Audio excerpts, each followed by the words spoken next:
Bienvenidos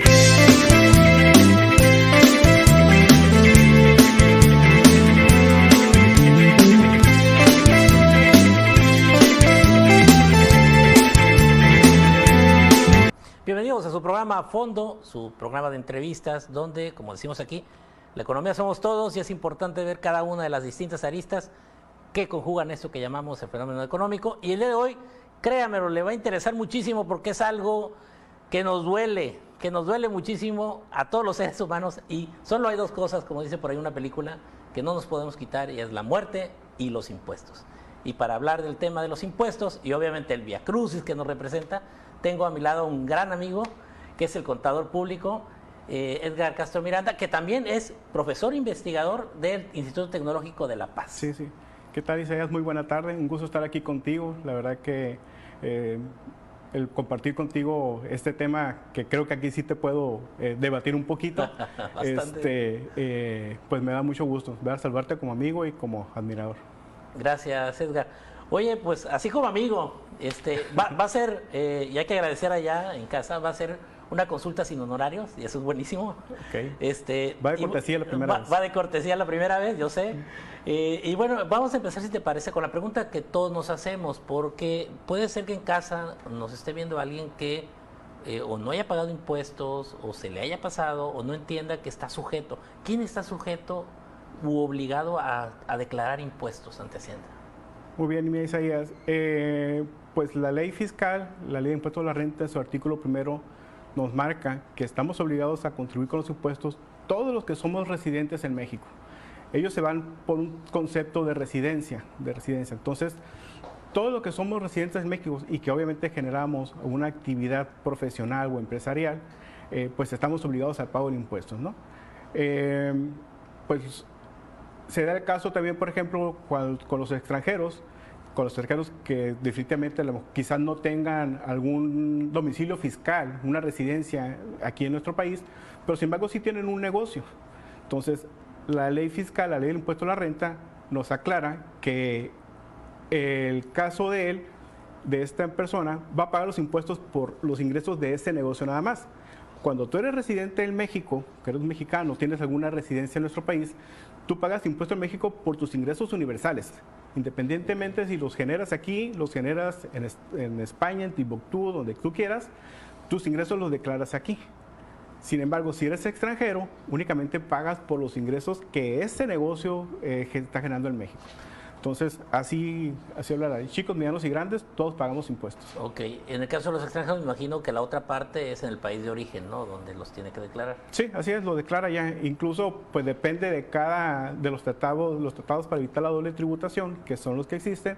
Existen ahí ciertas facilidades en algunos países con los que tenemos firmados esos convenios, esos acuerdos. Entonces, ellos, pues esa parte también la declaran ya, pero existen estos tratados para evitar la doble tributación. El impuesto que tú pagas aquí en México lo puedes acreditar en tu país de origen. Okay. Viceversa, si como el modelo económico de la OCDE es muy parecido para todos los países, cuando tú como mexicano tienes un negocio en el extranjero y pagas el impuesto allá, al momento de declarar tu ingreso aquí, acreditas ese impuesto, disminuyes, es decir, ok, mis ingresos universales son tantos, pero yo en aquel país ya pagué una parte, aquí voy a pagar nada más la diferencia. Ah, eso está perfecto. Sí, entonces. Pero bueno, eso implica que no hay manera de salvarse. No. Donde quiera pagamos impuestos. No, ni la muerte ni los impuestos. Así es. No, bueno, y Edgar, otra pregunta que tengo que hacer, porque lo veíamos con la miscelánea, la nueva miscelánea fiscal. Ahí va, yo ya me perdí, y la gente de Crónica se le pasa lo mismo, Recico, Repeco, RIF, ¿qué aplica y cómo aplica y para quién aplica? Es decir, si yo estaba en digamos, bajo una figura, ¿la puedo mantener o no? ¿O qué conviene más en este momento? Sobre todo, te lo digo, habiendo pasado un momento de crisis donde muchas empresas tronaron y otras apenas sobrevivieron. Y estoy hablando sobre todo de la micro, pequeña y mediana. Uh-huh. Ahí, ¿qué nos puedes tú decir de ese cambio en nomenclaturas? ¿Es para asustarnos o no? Depende de cómo la quieras ver, ¿no? Pero yo lo quiero ver más como una evolución. La autoridad, definitivamente la autoridad fiscal es alguien que ha ido aprendiendo de sus propios errores y lo que bien comenzó como el régimen de pequeños contribuyentes, los repecos, fue evolucionando porque fueron figuras que no funcionaron como ellos estaban planeados. El repeco inició a nivel federal, pero tratando de obviamente que todos contribuyéramos al pago de los impuestos, que es lo ideal, que todos estemos contribuyendo, estemos cooperando, estemos aportando, pero a nivel federal no pudo con todos, ¿no? Es un universo muy grande el de contribuyentes. Por ahí traemos las cifras, ahorita en las cifras que acaban de salir abril del 2022, los contribuyentes, andamos en 80 millones de contribuyentes, entonces de ellos somos como 60 millones de personas físicas, entonces el SAT federal corretear a todas esas mini contribuyentes, pues se le hizo misión prácticamente imposible. ¿Qué pasó del repeco federal? Que el repeco federal lo pasó a los estados. Tú sabes muy bien que los estados siempre están diciendo que quieren una mayor participación, ¿verdad?, de los ingresos, que oye, que yo mira, contribuyo 10 y me regresa 6 nada más. Entonces el SAT federal dijo, ok, tú cobras los repecos, tú sabes dónde están, tú los ubicas mejor, tienes una mejor estructura para cobrarles, para fiscalizarlos, y tú te quedas con ese dinero. Okay. Pero pues llegó a los estados, y los estados pues sí tuvieron un poquito más de capacidad de empezar a contribuir, pero la evasión es un tema ahí que se les salió de control, no pudieron contribuir. Okay. Entonces así estuvo el repeco en esos formatos, de repeco federal a repeco estatal.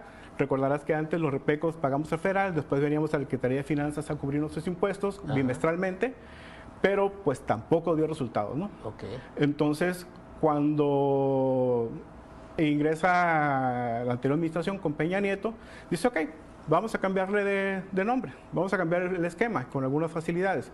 Cambiamos de repecos a régimen de incorporación fiscal, con la intención de, en el mismo nombre, la misma nomenclatura estatal, ¿no? Quiero que se vayan incorporando a que ya realmente empiecen a contribuir, que es lo que todos necesitamos en nuestro país. Ajá. Que seamos más los que estemos contribuyendo. Entonces ahí de repeco pasamos a RIF. De ahí de repeco pasamos a RIF.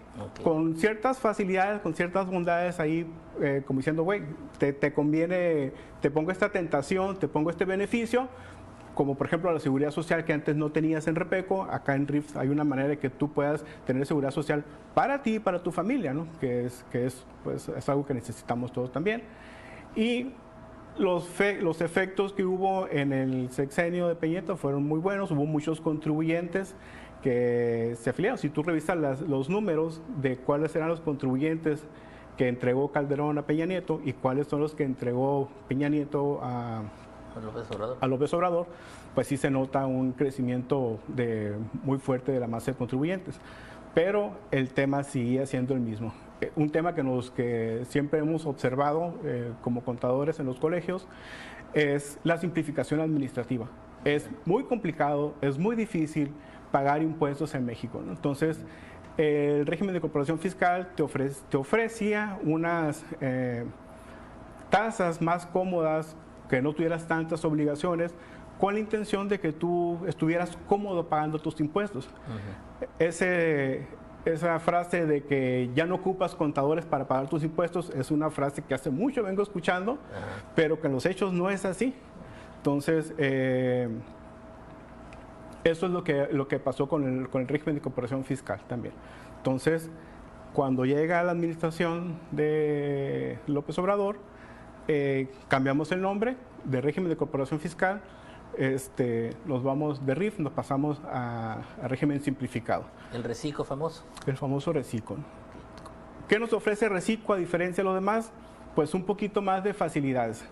El régimen de tributación, en cuanto a la tasa, hemos hecho allí algunos ejercicios. Cada contribuyente es muy diferente, pero en algunos ejercicios sí nos damos cuenta de que es un poquito más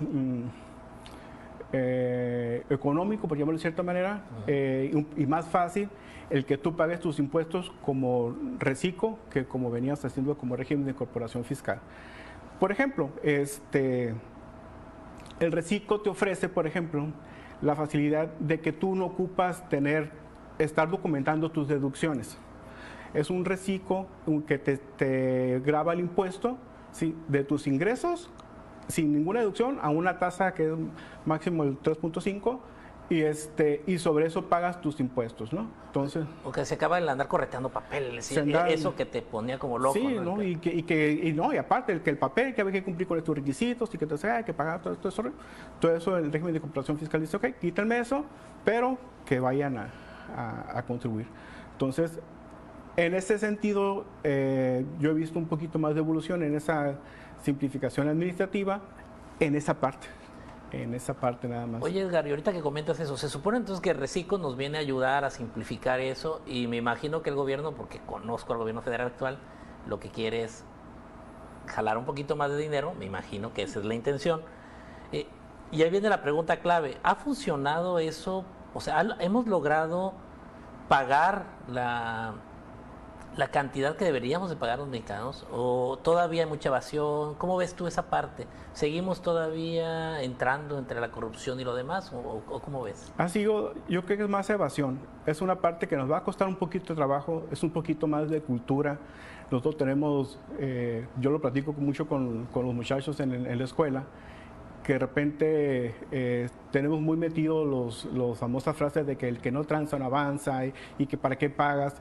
Y a veces el objetivo de uno, lamentablemente, es de que, oye, si puedo evitar cómo pagarlo, lo evito, ¿no? Busco la manera de cómo eludir o evadir el impuesto porque no le quiero pagar al gobierno. Existe una renuencia, una resistencia muy fuerte en la mayoría de todos a pagar impuestos. No nos gusta, no queremos pagar impuestos.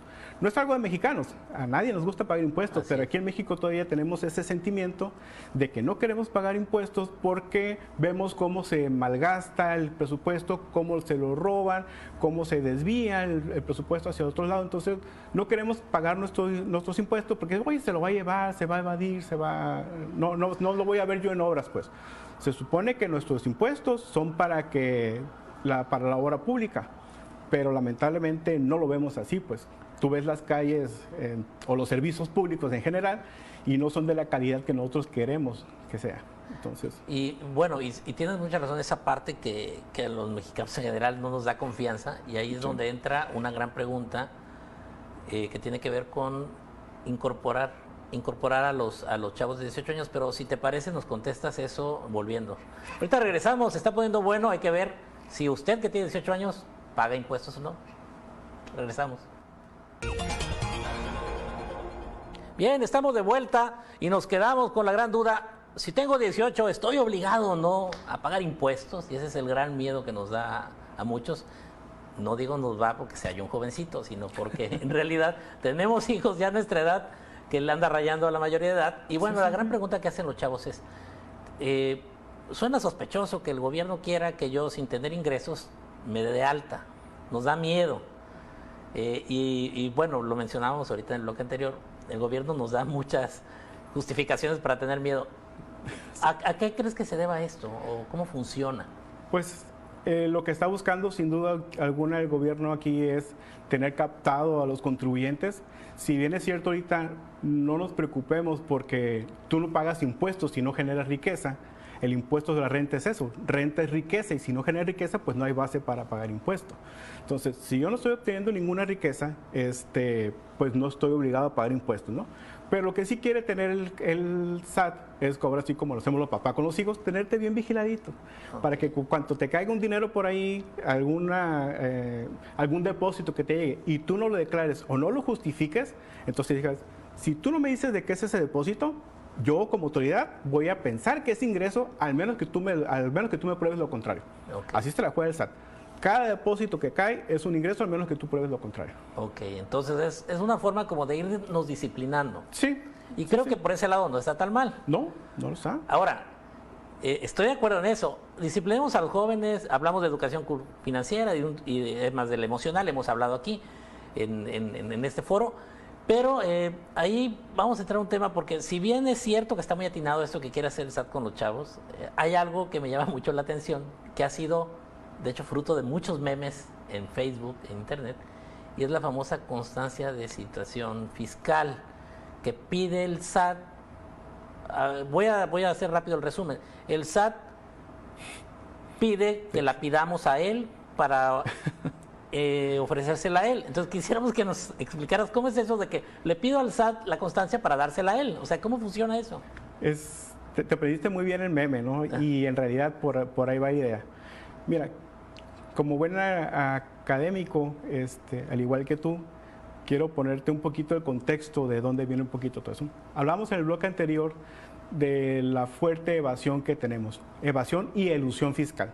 O sea, evasión es que yo causando el impuesto no lo pago, y otra es que simulo simulo deducciones o simulo este tipo de cosas ahí y no pago impuestos, ¿ok?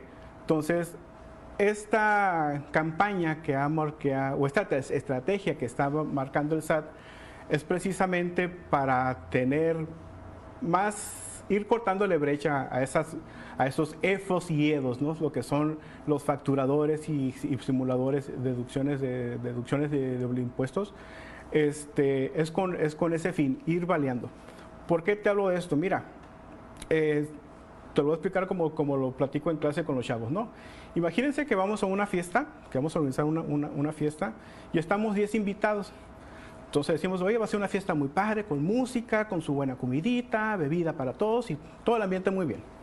¿Sale? Pero a la hora de cooperar para la fiesta, nada más cooperan 4. Yeah. Los otros 6 no. Entonces, los 10 estamos exigiendo la fiesta como debe de ser la fiesta, porque me dijeron que iba a haber buena comida, buena bebida, buen ambiente, pero de repente nos quejamos porque la comida está muy mala, porque no es de la calidad que esperamos, la música no es el DJ que me dijiste o el grupo que iba a estar, y así le vamos poniendo, ¿no? Oye, pero es que cooperaron 4, los otros 6 no cooperaron. ¿Ok? Entonces, esto es parte, bajo esa analogía, es algo lo que pasa aquí. En México contribuyen muy pocos para todo lo que queremos. Okay. O sea, sí queremos servicios de primera, como Dinamarca, como Suiza, como Finlandia, que es países europeos, pero a la hora de cooperar no cooperamos. Okay. Para esa fiesta. Entonces, ¿por qué te saco a lucir este tema? Esto que está buscando el SAT tiene que ver precisamente con uno de los temas que seguramente también ya te tocó escuchar por ahí, que eran de las empresas facturadoras, por ejemplo. ¿Okay? Las empresas Con Peña Nieto hubo una bronca grande con eso. Todavía. Y todavía está, ¿no? Entonces, lo que está buscando el SAT con esto es que ya detectó que esas empresas facturadoras manejan muchos nombres de empleados, ¿verdad? Que realmente, pues nada más están por nombre ahí para engordar el caldo, como decimos vulgarmente, ¿no? Ajá. Y lo que está buscando el SAT aquí es cruzar la información que él tiene con la información que tú estás mostrando de tu trabajador. Hacer ese cruce como lo está haciendo en muchas otras etapas, ¿no? El SAT es un monstruo de información, o sea, tiene toda la información. La unidad de inteligencia financiera del SAT es un monstruo de información que cuando él empieza a trabajar, cuando echa a volar ese aparato y a cruzar información entre lo que dice mi contabilidad, lo que dice mi factura y lo que dice mi estado de cuenta, o sea, ahí empieza a brotar. ¿Cuál es el problema del SAT? Que le está quedando, que creo que no está siendo suficientemente efectiva esa parte todavía. ¿Por qué? Porque es un monstruo. Te decía ahorita, somos 80 millones de contribuyentes, las cifras abril del 2022. ¿Para cuántos te gustan que sean trabajadores del SAT? No tengo pero debe ser, sí, es demasiado para tampoco.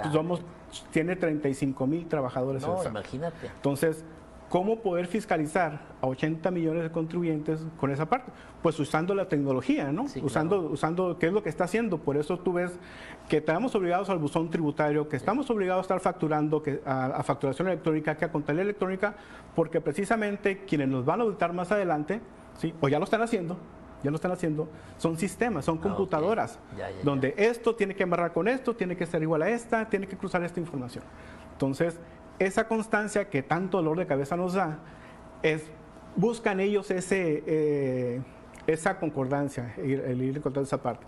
¿Qué es lo que pasa?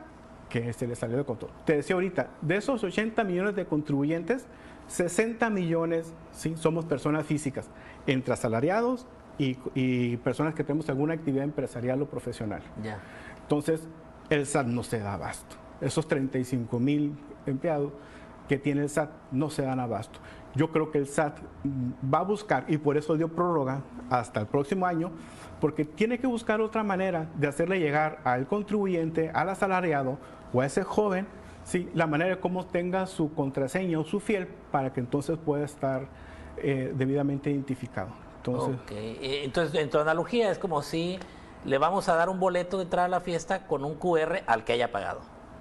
claro. Y desde ese punto de vista me parece perfecto. Sí. Y esto nos lleva, esta modernización de la que hablan nos lleva a un punto importante, porque, bueno, nos ha tocado, estuvimos, para quien no sepa, bueno, somos amigos de hace mucho tiempo y nos conocemos, y nos tocó en la secundaria, Sí. haber trabajado con esas hojas verdes de contabilidad. Por cierto, le mando también un saludo a mi papá, que es el contador que conozco, número ya está jubilado, fue auditor, pero yo no sé cómo le hacían con esas sabanotas, contar y lo demás. Y hoy día dan un giro tremendo y nos vamos a la famosa facturación 4.0. Yo cuando lo vi dije, nos van a hacer robots, ¿o de qué se trata esto de la facturación 4.0 o hacia dónde nos lleva el SAT? Ya más o menos con lo que me platicas tengo la idea, pero nos gustaría que nos explicaras si es algo que tenemos que temer o puede ser algo que nos facilite la vida. Yo creo que es algo en lo que tenemos que ocuparnos. Es algo en lo que tenemos que ocuparnos de seguir modernizándonos nuestros sistemas de control.